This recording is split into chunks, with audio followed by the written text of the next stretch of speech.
ఈరోజు ఈ వీడియోలో సర్టిఫికేట్ ట్రాన్స్లేషన్ ఎలా చేయాలి చూద్దాం. సర్టిఫికేట్ ట్రాన్స్లేషన్ అయితే ఏంటది? సర్టిఫికేట్ ట్రాన్స్లేషన్ అయితే మన ఒరిజినల్ సర్టిఫికేట్స్ అని వేరే లాంగ్వేజ్కి ట్రాన్స్లేట్ చేయడం ప్రాసెసే సర్టిఫికేట్ ట్రాన్స్లేషన్ అని చెప్తారు.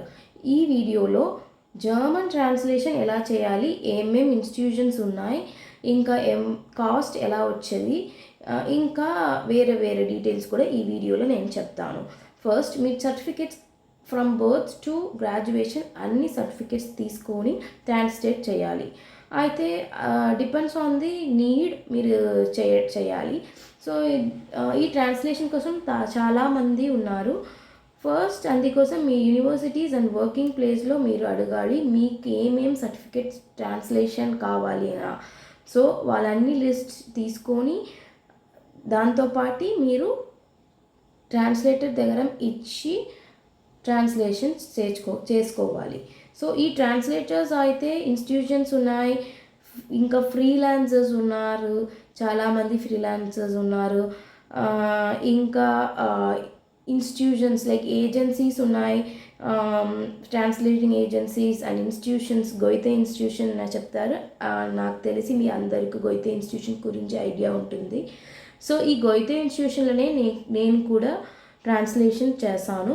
అయితే వాళ్ళు మంచిగా చేశారు. ఇప్పుడు మీరు ట్రాన్స్లేటర్తో పాటు పంపిస్తున్నప్పుడు ఏమేమి చెక్ చేయాలి అని చూద్దాం. ఫస్ట్ అయితే కాస్ట్. ఎందుకు నేను కాస్ట్ చెప్పినానైతే కాస్ట్ ఒక్కొక్క ప్లేస్లో ఒక్కొక్క రేట్ ఫిక్స్ చేస్తారు. వాళ్ళు ప్యాటర్న్స్ వేరు ఉంటుంది.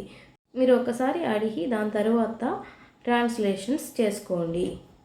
నెక్స్ట్ మీరు ఆ ఇన్స్టిట్యూషన్ అథారైజ్డ్ ఇన్స్టిట్యూషన్ అండ్ ప్రొఫెషనలైజ్డ్ ట్రాన్స్లేటర్ ఉంటున్నారా అని చెక్ చేసుకోండి.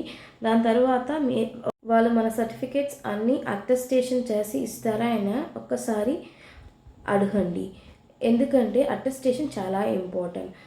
దీని తర్వాత మీరు వ్యాలిడేషన్ ఎలా ఉంటుంది అని అడగారంటే వ్యాలిడేషన్ అయితే లైఫ్ టైం. ఒక్కసారి మీరు ట్రాన్స్లేషన్ చేశారంటే అది లైఫ్ టైం మీరు యూజ్ చేసుకోవచ్చు. నెక్స్ట్ అయితే ఈ సర్టిఫికేట్స్ అన్నీ మీరు మీతో పాటు పెట్టుకోలేదు.